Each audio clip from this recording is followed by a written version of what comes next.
Namaste. There is no great genius without some touch of madness, says Aristotle, the great philosopher. A certain madness has to be there to experience the beyond.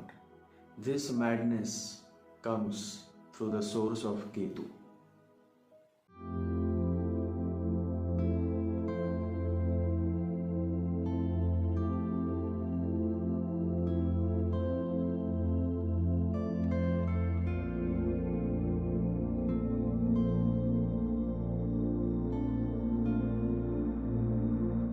It reminds me of a beautiful incident when Jesus was walking and he came across Peter the fisherman.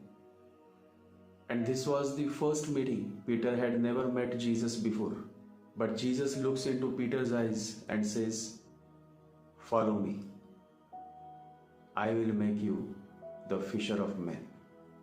And Peter is an illiterate person, but he is a man of heart. He could see something special in this young man called Jesus. And so, without asking any questions, without raising any doubts, he simply drops everything and starts following Jesus. You see, this is how a Ketuish person is. He is not going to think much, he is going to jump first. That is why the master says, jump first and then think as much as you want to. And it is this illiterate fisherman Peter who later became Saint Peter, and he is revered as one of the greatest saints in the Christian faith.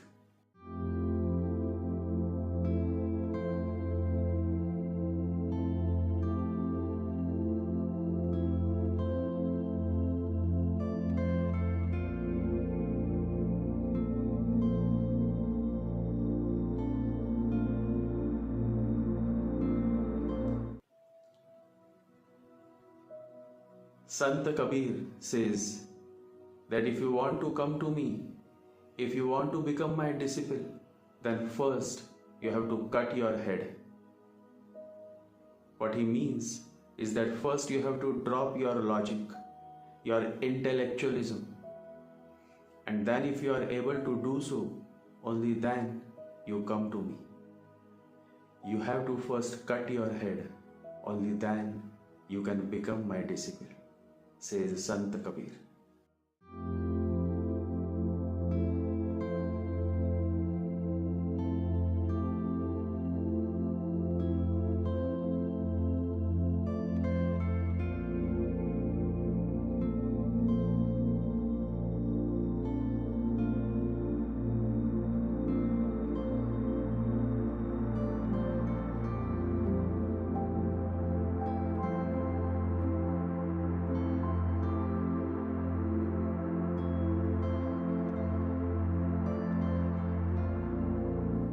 Avatar Meher Baba used to visit mad houses, and he was in search of mad people, and the sane people used to ask him that why are you in search of mad people when sane people are available? And then Baba used to say that it is much easier to transform a mad man into an enlightened man, because he is already out of his mind, but through the wrong door. We just have to show him the right door. However, a sane person, a so-called sane person, is too much into his head. He is too much into his thoughts, his intellectualism, his logic. It will take a lot of time, maybe hundreds of births, for such a person to realize God. But a man who is already out of his mind, it is much easier to guide him and to show him the right way. And so it is said that Meher Baba transformed many madmen into enlightened beings.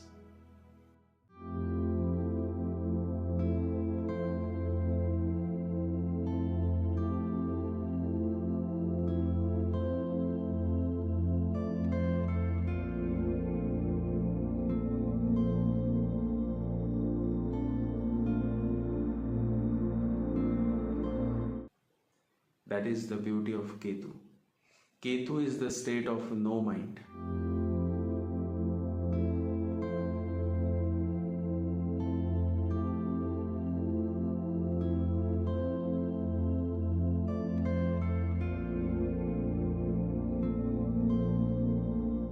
Always remember, a madman is also out of his mind, whereas a yogi is also out of his mind.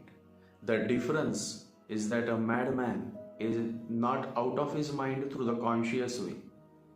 Because of some shock, because of some tragic event, he has gone beyond his mind, out of his mind. Whereas a yogi, through a conscious way, through meditations, has moved beyond his mind. So there is a similarity between a madman and a yogi. Both are out of their mind. The difference is the consciousness. The yogi has moved out of his mind through the conscious way. And that is what Meher Baba means when he says that the madman is out of his mind but through the wrong door, means through the unconscious way.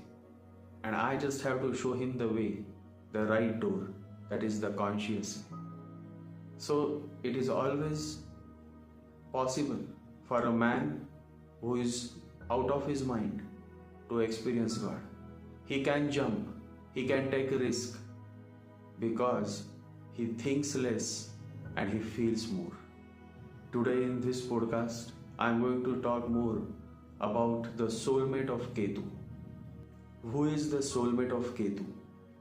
In this podcast, you will come to know about who is the soulmate of Ketu.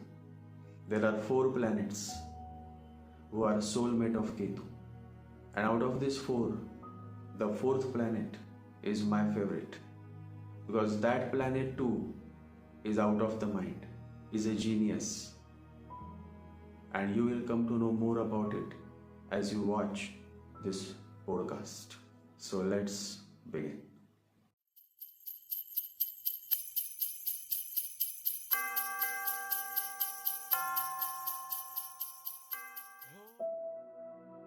Love happens only when you are out of the mind.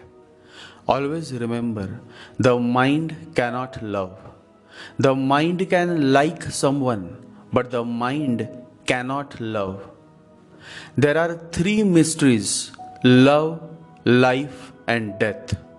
And all these 3 are beyond the mind. Ketu is also beyond the mind. When mind ends, Ketu begins.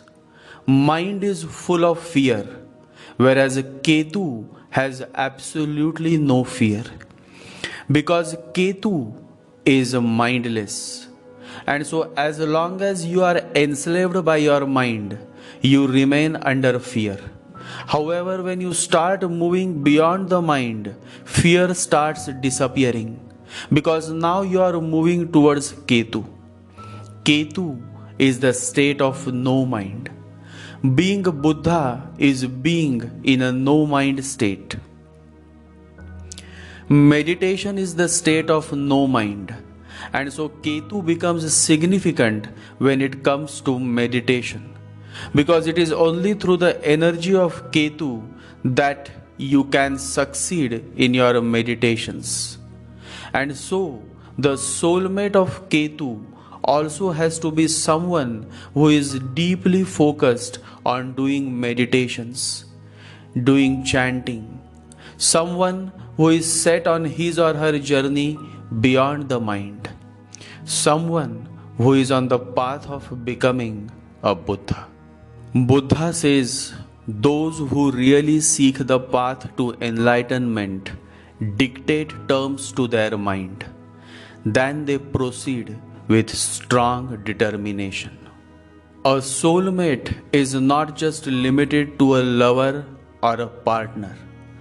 Any person who resonates with you and your sharing, your thoughts, your level of awareness is a soulmate. So it may happen that someone in your family can be your soulmate. It can be your father, it can be your mother, or it can be your brother or sister, or it can be just someone whom you never met in person, but still you connect with his or her thoughts. Basically, soulmate is that person with whom you feel very comfortable, very relaxed, and with whom you open up completely, as if you are not sharing with someone else but sharing with yourself.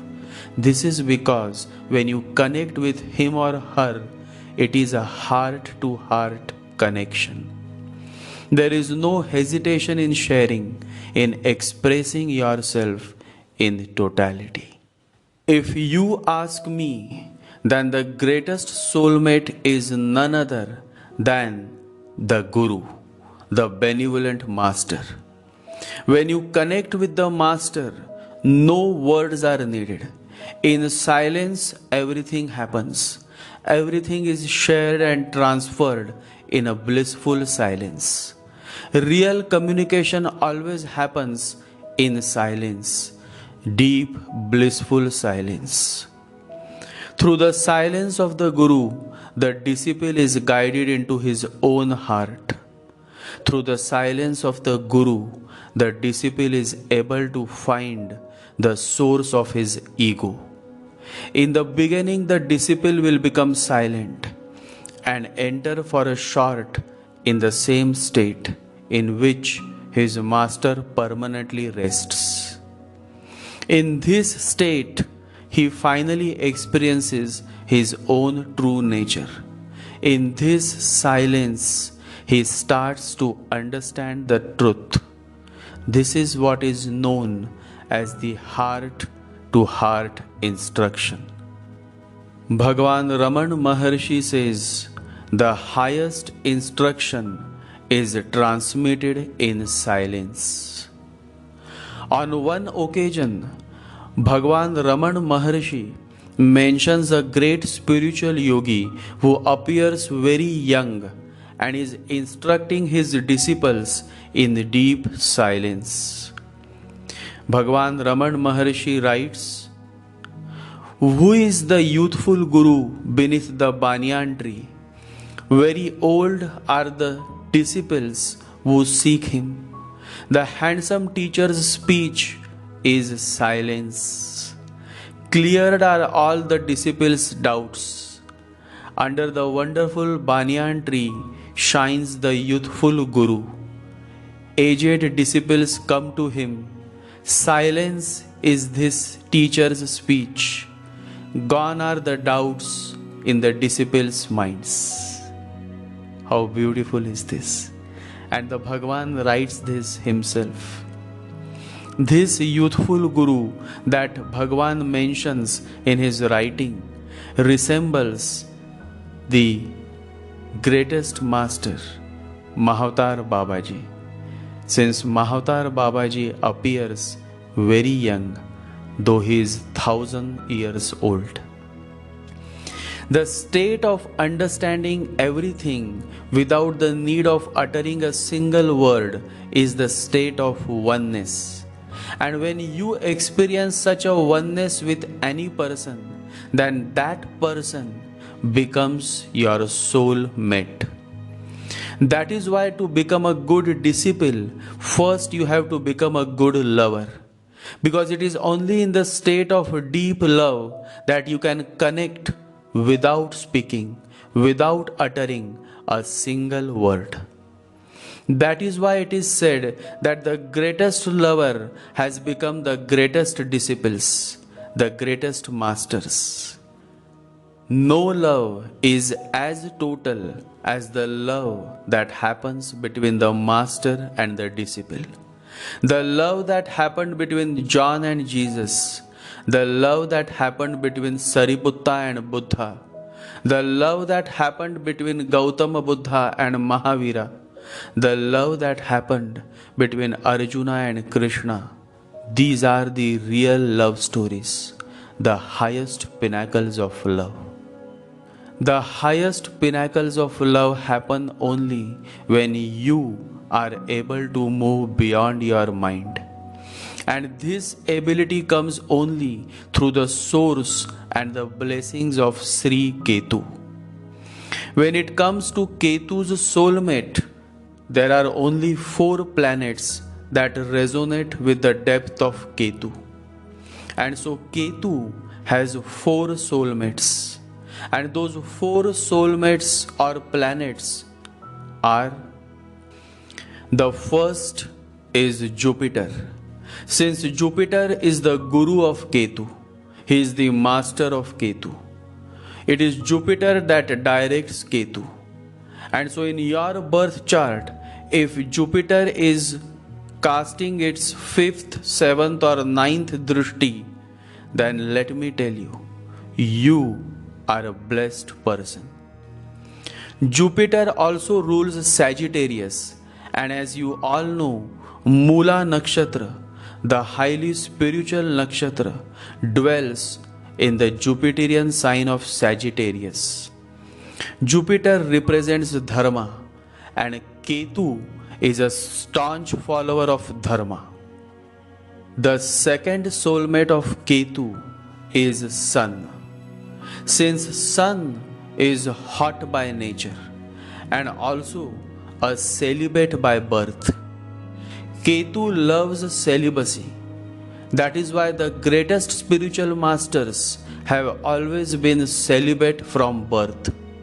Bhagwan Ramana Maharshi is one fine example of a spiritual master who always have been celibate. Brahmacharya or celibacy is very dear to Sun as well as to Ketu.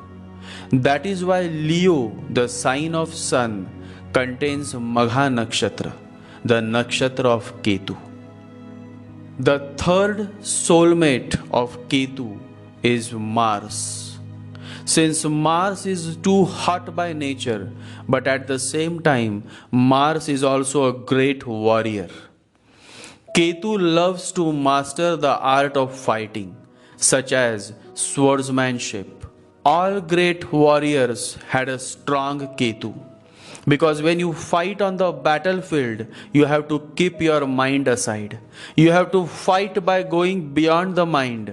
And so Ketu becomes extremely important for military officers and commander-in-chief. The very first nakshatra of Ketu, Ashwini, dwells in the Martian sign of Aries. So the connection between Mars and Ketu is very deep. In fact, Mars and Ketu both also come under the direct influence of Lord Kartikeya and Lord Ganesha.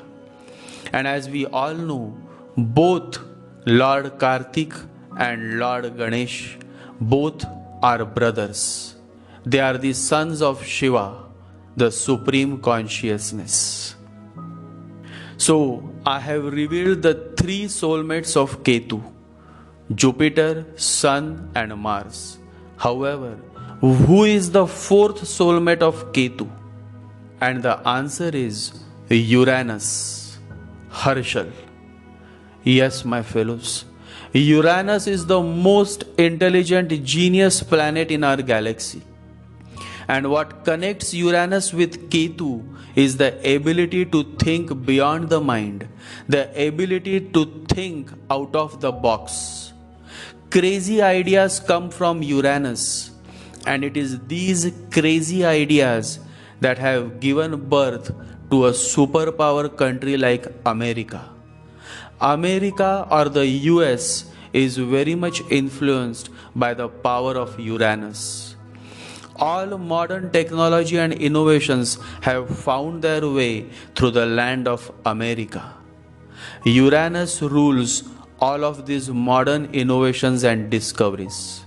Sudden events, strange ideas, and deep thoughts and intensity is what the 8th house represents. And Scorpio rules the 8th house. This Scorpio is home of Ketu, and Uranus closely resonates with the matters of the 8th house and Scorpio sign. That is why Uranus is very powerful in the sign of Scorpio. If you observe closely, then you will find the facts that from 1980 to 1988, the time when Uranus was transiting Scorpio sign was a time of great technological advancement and gave us new inventions like the personal computer, the artificial heart, DNA fingerprinting, and the space shuttle, among many other things. Genius, unconventional, and unpredictable. These three words define the true essence of Uranus, the planet that I love the most. And Ketu is also a genius, but unconventional and unpredictable by nature. The major difference between Rahu and Ketu is that Rahu traps you in the mind, while Ketu sets you free from the mind. Uranus also operates in a crazy way that cannot be expressed within the four walls of the mind. And so, this nature of operating beyond the mind makes Uranus a soulmate of Ketu.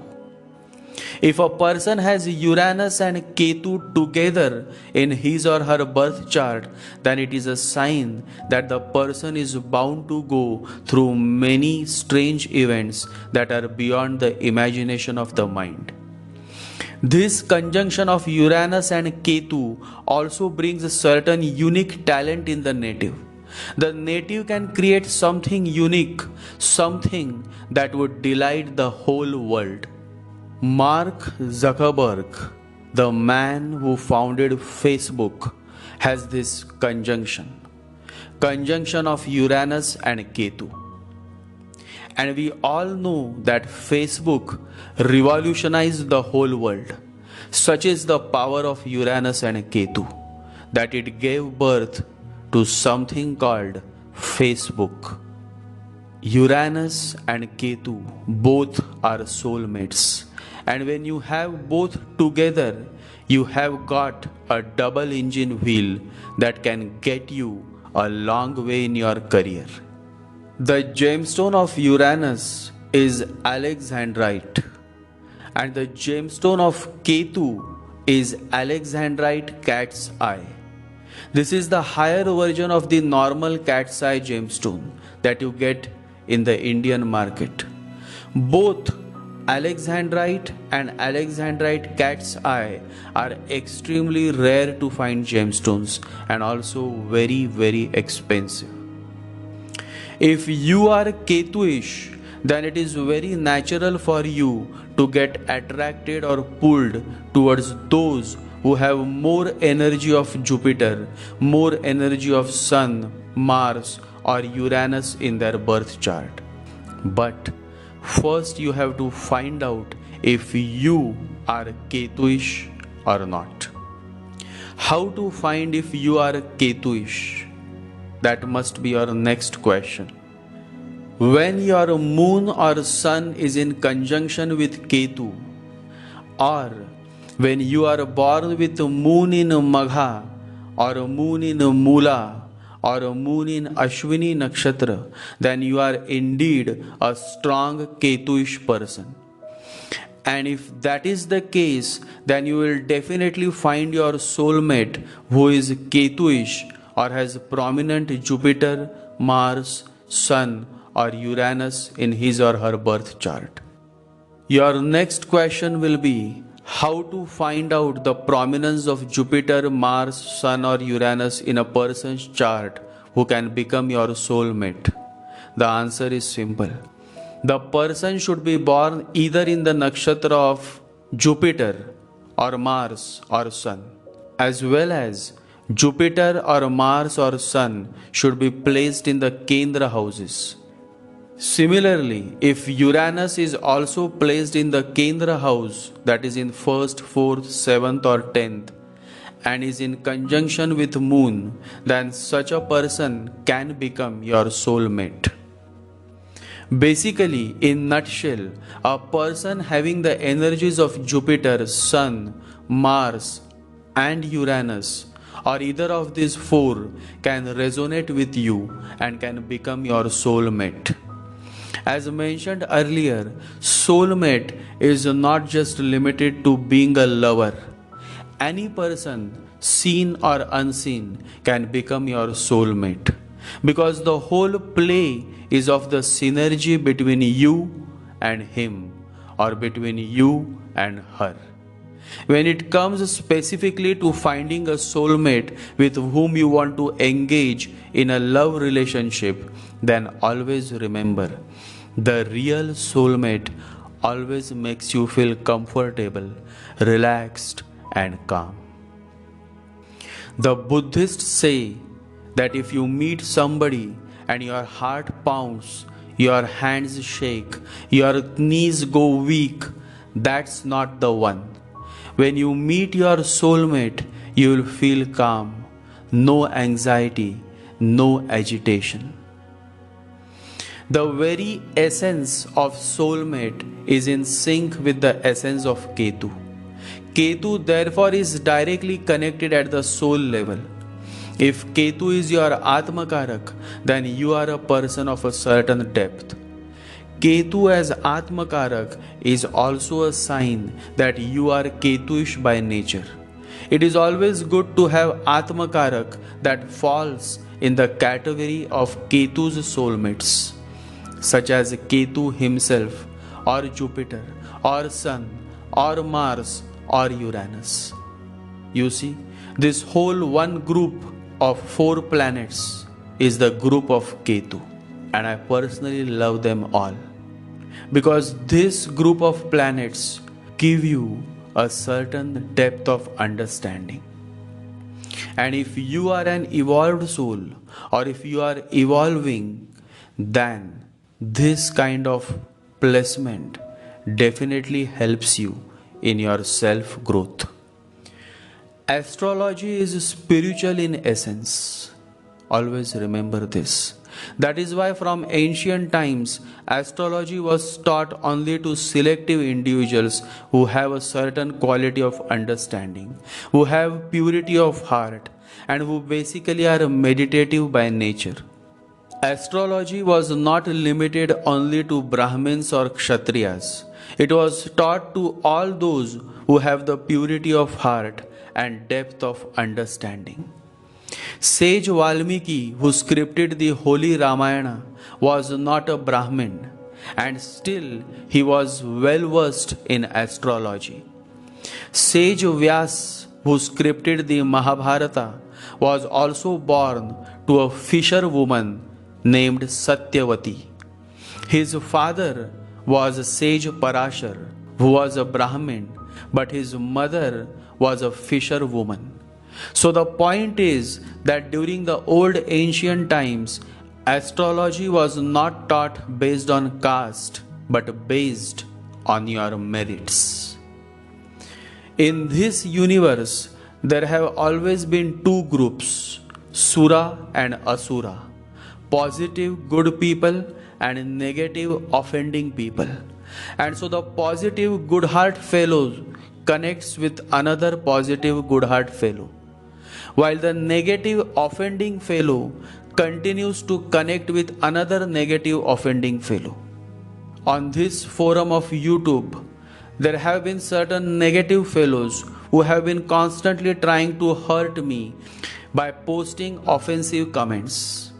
These kind of negative people will face many miseries in their life, not because they are hurting me, but because they are filled with so much of negativity within them, jealousy, hatred, and so much of it that they will suffer in their whole life. So in both groups, each one finds his or her soulmate. Duryodhana was the soulmate of Karna, while Arjuna was the soulmate of Krishna. Karna always walked on the path of adharma. He tried to learn the art of archery from sage Parshuram by appearing as a Brahmin, when in reality he was not a Brahmin. And Parshuram had taken a vow that he would teach only to Brahmins because of his resentment towards the arrogant Kshatriyas. So when sage Parshuram learned that Karna had cheated him, he cursed Karna, and that curse became the primary reason of his defeat in the Mahabharata war. And it also became significant since the defeat of Karna led to the victory of the Pandavas. So positive and negative, all kind of people find their soulmates. Many times you may wonder why negative exists in this world. But the answer to your question is simple. To maintain a balance, the negative is also essential along with the positive. It is necessary to remember that to generate electricity, you need both negative and positive poles. Similarly, to run this universe, both continue to exist, the positive as well as the negative. Based on your level of maturity and depending on how evolved your soul is, you will choose your soulmate. If you are utterly negative and cheap fellow who comments to hurt others and who continues to cause much harm to every person he or she comes across, then you will attract exactly similar kind of person. And if you are a positive, a good heart and an evolving soul, then you will connect with similar kind of positive good heart persons.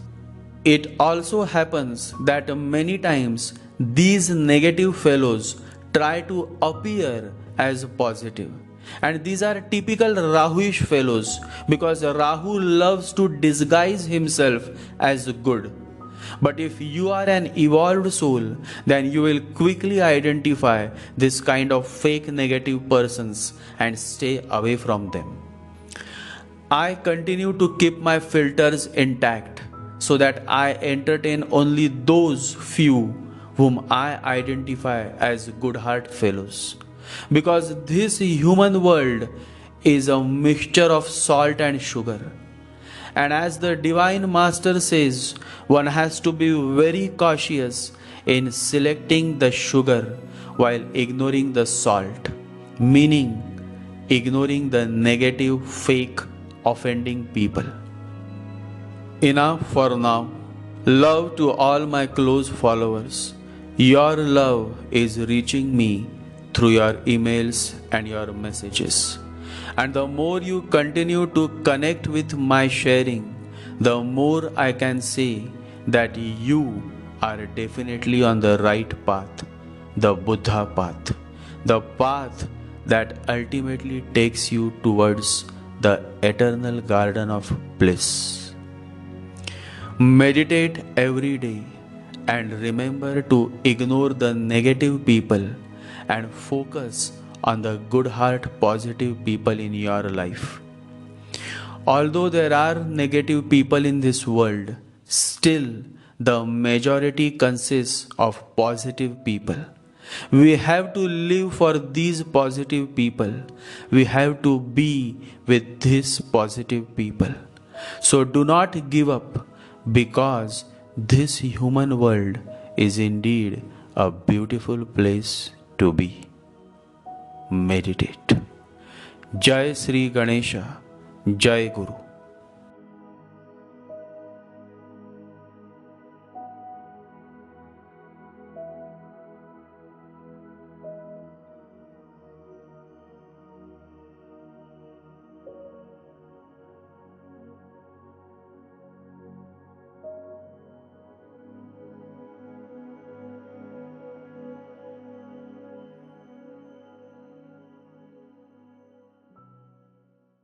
Om Gam Ganapataye Namaha. Om Gam Ganapataye Namaha. Om Gam Ganapataye Namaha.